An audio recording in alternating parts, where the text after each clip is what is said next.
The crystal chandelier sparkled above the meticulously arranged dining table as Dominic Keller surveyed his penthouse with a critical eye. At 36, he'd built an empire in international shipping that spanned 6 continents, but tonight wasn't about business. Tonight was about reconnecting with the people who knew him before the Forbes lists and financial headlines. "Mr. Keller, the caterers need final approval on the wine selection," his assistant said, appearing at his elbow with the efficiency that had helped make Keller shipping the industry leader it had become.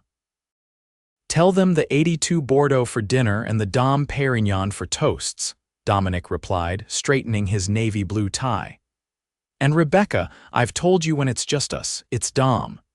Rebecca nodded, though they both knew she'd never adopt the informal address. She'd been with him for 7 years and maintained the professional boundary that had helped him navigate the often treacherous waters of his industry. "Your guests will begin arriving in approximately 20 minutes, she reminded him before disappearing to manage the million details that made his life run smoothly. Dominic walked to the floor-to-ceiling windows that showcased Manhattan's glittering skyline. 10 years. It had been a full decade since he'd seen most of his college friends together in one place. Marriage, careers, and life had scattered them across the country, their communications reduced to sporadic text chains and occasional video calls. But his 40th birthday looming on the horizon had triggered a bout of nostalgia, and here he was, hosting a reunion dinner. The first to arrive was Michael Porter, his college roommate and now a cardiac surgeon in Boston. They embraced with the easy familiarity of old friends. "Dom. Man, this place is incredible," Michael said, glancing around at the penthouse.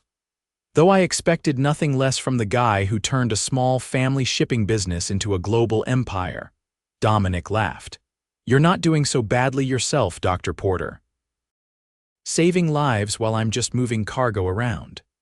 "Yeah, well, shipping magnate wasn't exactly in my skill set," Michael replied. "By the way, I hope you don't mind my sister's in town for a medical conference. I brought her along rather than leave her alone in her hotel." "Of course not," Dominic said, waving away the concern. "The more the merrier." He vaguely remembered Michael's younger sister from a few campus visits, a quiet pre-med student with her nose always in a book. What was her name again? Sarah, Samantha. The elevator doors opened, and Dominic turned to greet more arriving guests when his gaze landed on the woman stepping into his penthouse beside Michael. This wasn't the shy bookworm he remembered.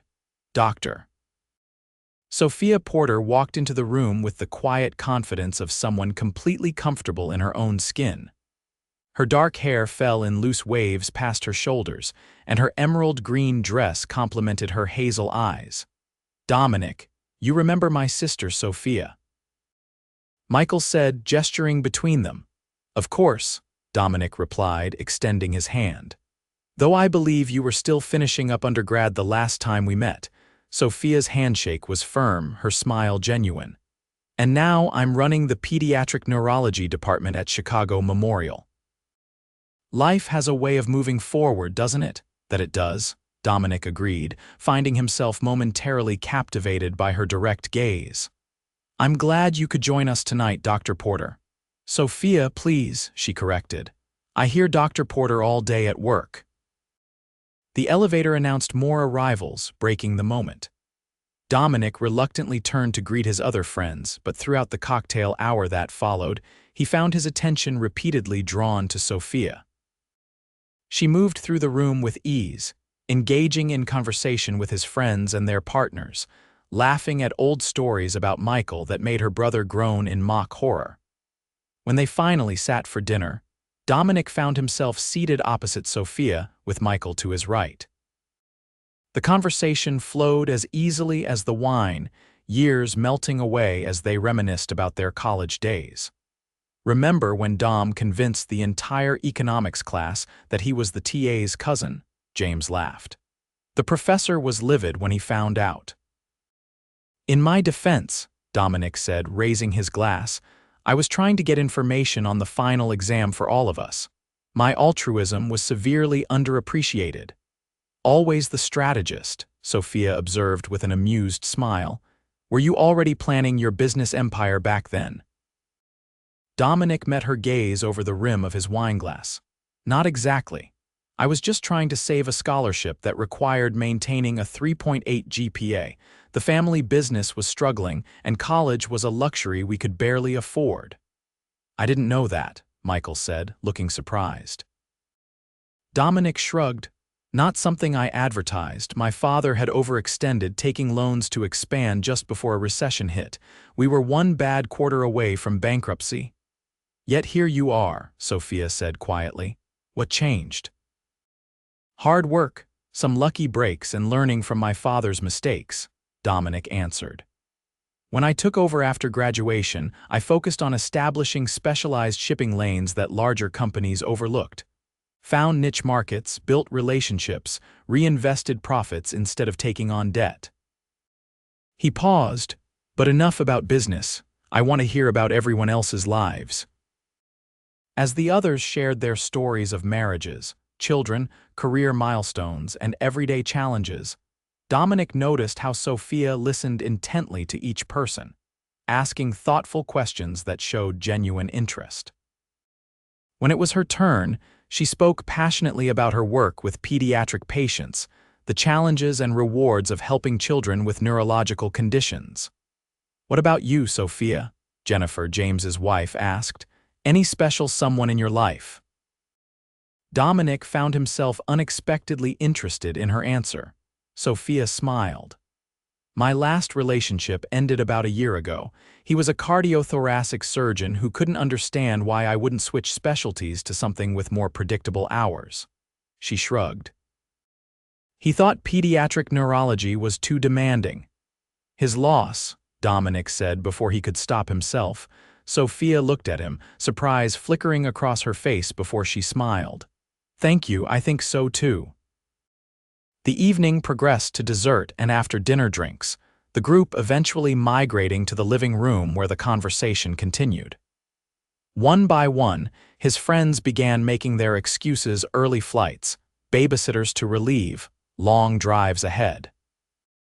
I should probably head out too, Michael said, checking his watch. I have a procedure scheduled for 8 tomorrow morning. Actually, Sophia said, I think I'll stay a bit longer if that's all right. My conference doesn't start until the afternoon. Michael raised an eyebrow, glancing between his sister and Dominic. Sure, if Dom doesn't mind. Not at all, Dominic replied, perhaps too quickly. I can have my driver take Sophia back to her hotel whenever she's ready. After Michael left, Sophia and Dominic found themselves alone on the terrace overlooking the city. The night air was cool but pleasant, the city lights stretching to the horizon. It's beautiful, Sophia said, leaning against the railing. Do you ever get used to this view? Never, Dominic admitted, standing beside her. That's why I bought this place. No matter how chaotic the day has been, this view reminds me how far I've come. She turned to study him. You're not what I expected, Dominic Keller. What did you expect? From what Michael's told me and what I've read in business magazines, I expected someone more. Arrogant, cutthroat, obsessed with status, he supplied with a wry smile. Sophia laughed. I was going to say corporate, but you seem more grounded than that, more real. Don't let the newspapers fool you. I'm still the same guy who survived college on ramen noodles and borrowed textbooks. They talked for hours, the conversation flowing naturally from childhood memories to professional challenges to favorite books and films. Dominic couldn't remember the last time he'd connected with someone so effortlessly. There was something refreshing about Sophia's directness, her lack of pretense. I should probably go, she said reluctantly when she noticed the time. It's past midnight. Already, Dominic was surprised. Let me call my driver. As they waited for the car, Dominic found himself reluctant to end the evening. How long will you be in New York? Just 3 days for the conference, Sophia replied. I fly back to Chicago on Sunday. Dominic hesitated, then took the plunge. Would you have dinner with me tomorrow night? I know you're here for work, but if you're free. Sophia smiled. I'd like that. The conference ends at 6. "I'll pick you up at 7, Dominic said, unable to suppress his smile. The next evening, Dominic arrived at Sophia's hotel precisely at 7. She emerged from the elevator in a simple blue dress that somehow made her even more striking than the previous night.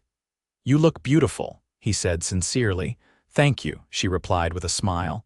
"Where are we going?" "I thought about taking you to one of those exclusive restaurants where they don't print prices on the menu," Dominic said as they walked to his car. "But then, I remembered how much you said you loved authentic Italian food.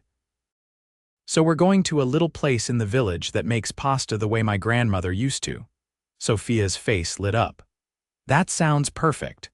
The restaurant was indeed small, tucked away on a side street with only 12 tables and walls covered in old family photographs. The owner, Giuseppe, greeted Dominic like family. "Dominic, it has been too long," the elderly man said, embracing him. "And who is this lovely lady?" "This is Dr. Sophia Porter," Dominic introduced. "Sophia, meet Giuseppe, who makes the best gnocchi in New York City." "Only New York." Giuseppe protested with mock indignation. "The world, young man. The world." They were seated at a corner table with a bottle of the house red wine already waiting. The atmosphere was intimate and warm, so different from the upscale restaurants Dominic usually frequented for business dinners. "How did you find this place?" Sophia asked after Giuseppe had personally taken their order and disappeared into the kitchen. "My father used to bring clients here when I was a teenager," Dominic explained. "He said you could tell a lot about a person by how they treated the staff at a small restaurant versus a fancy one. When I started taking over client meetings, I kept the tradition." "Smart man, your father," Sophia observed. "In many ways, yes," Dominic agreed. "He made business mistakes, but he got the important things right. Taught me the value of relationships, integrity, hard work." He swirled his wine. "What about your parents? Michael mentioned they were both doctors." "Mom was a pediatrician, Dad was an orthopedic surgeon," Sophia nodded. "They met during residency, classic hospital romance." "Is that why you went into medicine?" "Partly," she admitted. "But I really decided when I was 10, I had a friend with epilepsy who was bullied mercilessly at school. I remember feeling so helpless, not understanding why the other kids were so cruel or why the doctors couldn't just fix her." Sophia's eyes grew distant with the memory. "I decided then I wanted to help kids like her." Dominic was moved by her story, by the compassion that had shaped her life's direction. "You must be an incredible doctor." Sophia blushed slightly. "I try to be. Some days are harder than others. What about you? Did you always know you'd take over the family business?" "Actually, no," Dominic confessed. "I wanted to be an architect. I used to sketch buildings all the time as a kid, dreamed of designing skyscrapers." "What changed?" "Reality," he said simply. "My father's health started failing my senior year of college. The business was still recovering from near bankruptcy. There was no one else to take over, so I put the architecture dreams aside." "Do you regret it?" Sophia asked, her expression thoughtful. Dominic considered the question. "No. I found unexpected satisfaction in rebuilding the company, in providing jobs and security for thousands of employees. And I still get to indulge my design interests. Occasionally, I consulted on the plans for our new headquarters in Singapore." The food arrived, interrupting their conversation momentarily. The dishes were simple but exquisite handmade pasta with fresh ingredients, the flavors rich and authentic. "This is incredible," Sophia sighed after her first bite. "You were right about this place." They continued talking throughout dinner, sharing stories about their lives, their families, their hopes.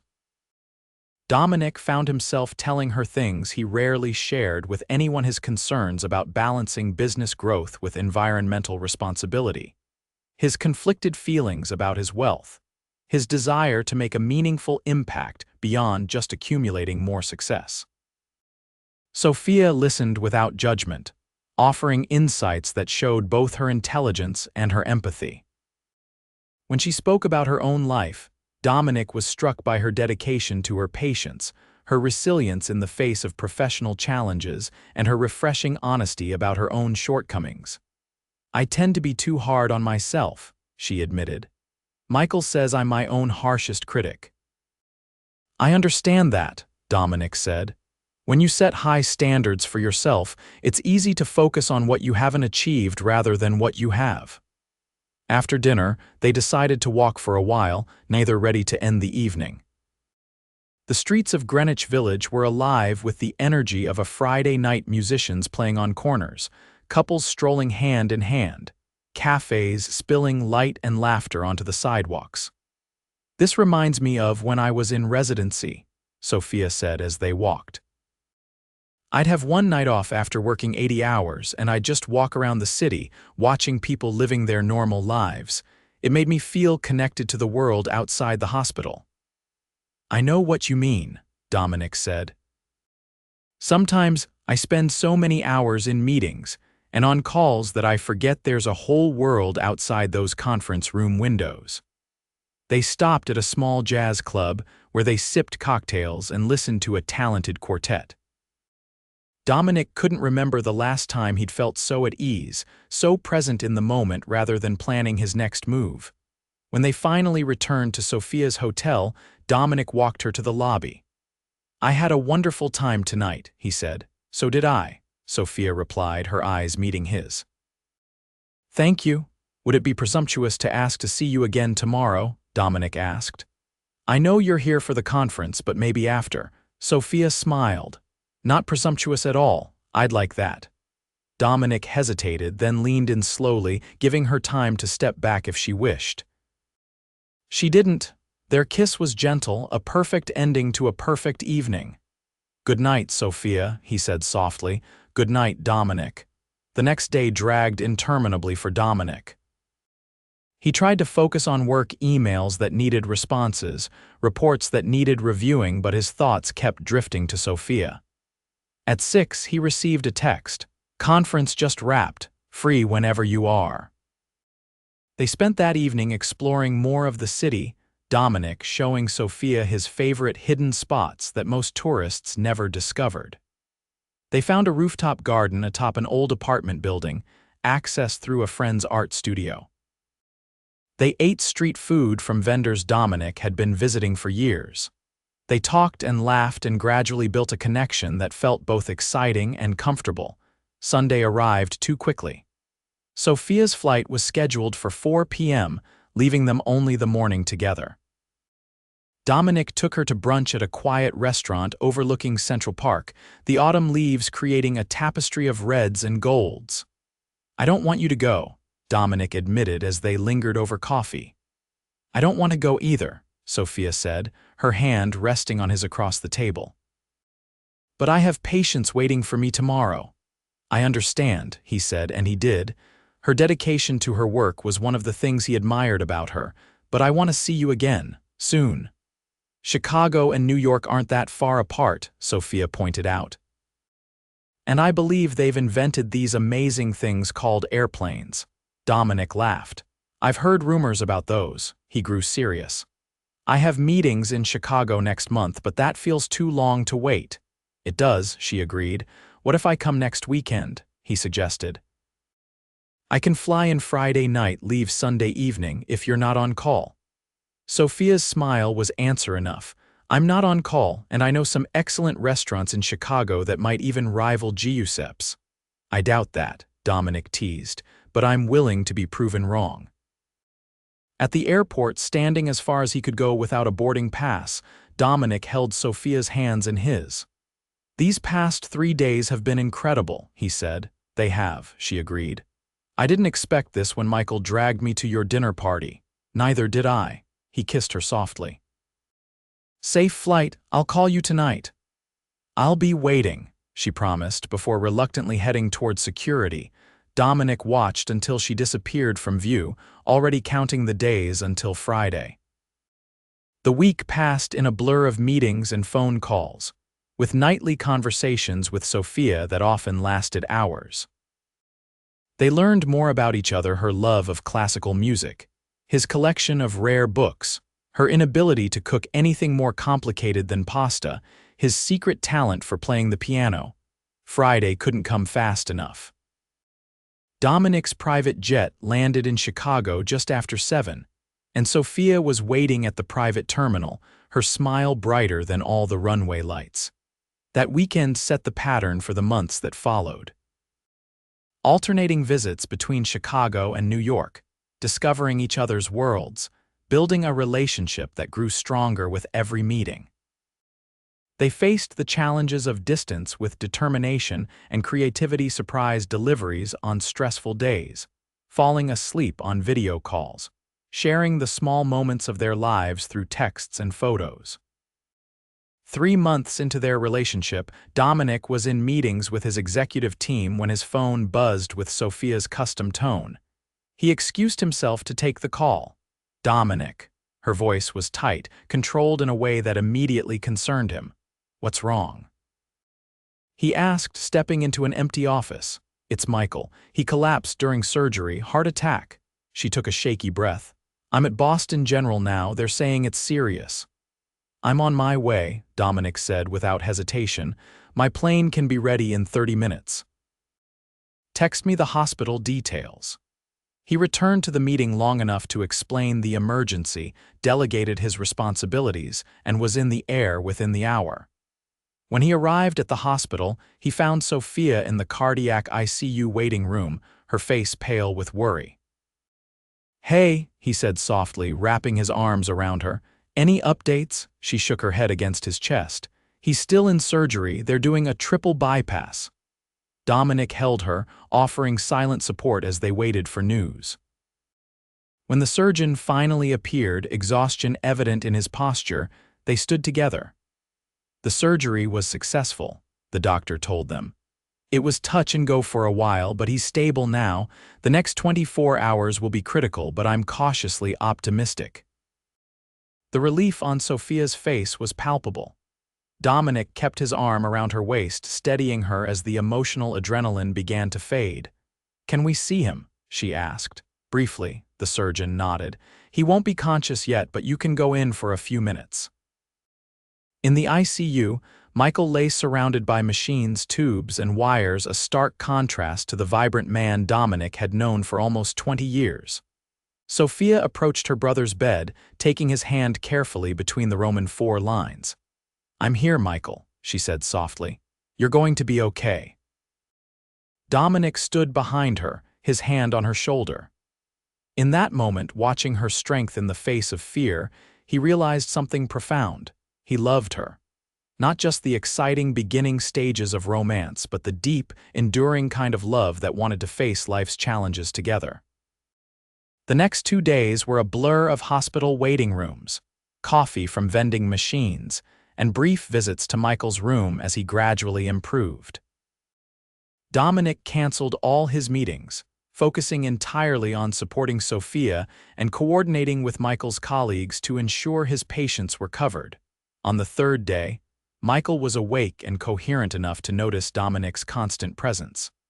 "Don't you have an empire to run?" he asked weakly from his hospital bed. "It can survive without me for a few days," Dominic replied. "Some things are more important than business." Michael's gaze shifted between him and Sophia. "So you two are serious then?" Sophia looked at Dominic, something vulnerable in her expression. "Yes," Dominic said without hesitation. "We are." Michael smiled faintly. "Good. She deserves someone who knows what matters." Later that evening, with Michael resting comfortably and his prognosis improving, Dominic took Sophia to the hospital's rooftop garden for some fresh air. The Boston skyline glittered against the night sky, a cool breeze offering relief after the sterile hospital air. "Thank you," Sophia said, leaning against the railing beside him, "for dropping everything to be here, for all of this." "Where else would I be?" Dominic asked simply. She looked at him, really looked at him, as if seeing something new. "You know, when I first heard Michael was friends with the famous Dominic Keller, I imagined some cold corporate type who valued profit over people. And now I know the real you," she said softly. "The man who flies across the country at a moment's notice for a friend, who remembers the name of every server in his favorite restaurants, who donates anonymously to children's hospitals and thinks no one notices. How did you? I have friends in hospital administration, she smiled. Word gets around about mysterious benefactors with shipping fortunes. Dominic shrugged, slightly embarrassed. It seemed like a good use of money. Sophia moved closer, her hand finding his. I love you, Dominic Keller. The words washed over him like a wave of warmth. I love you too, Sophia. I think I have since that first night on my terrace. 6 months later, with Michael fully recovered and giving a toast at their engagement party, Dominic reflected on how a simple dinner with old friends had unexpectedly changed his life forever. The woman beside him, with her brilliant mind, compassionate heart, and unwavering integrity, had helped him rediscover what truly mattered. To think, Sophia whispered as they moved among their guests, all of this because my brother needed a +1 to a billionaire's dinner party. Best dinner party I ever hosted, Dominic replied, squeezing her hand.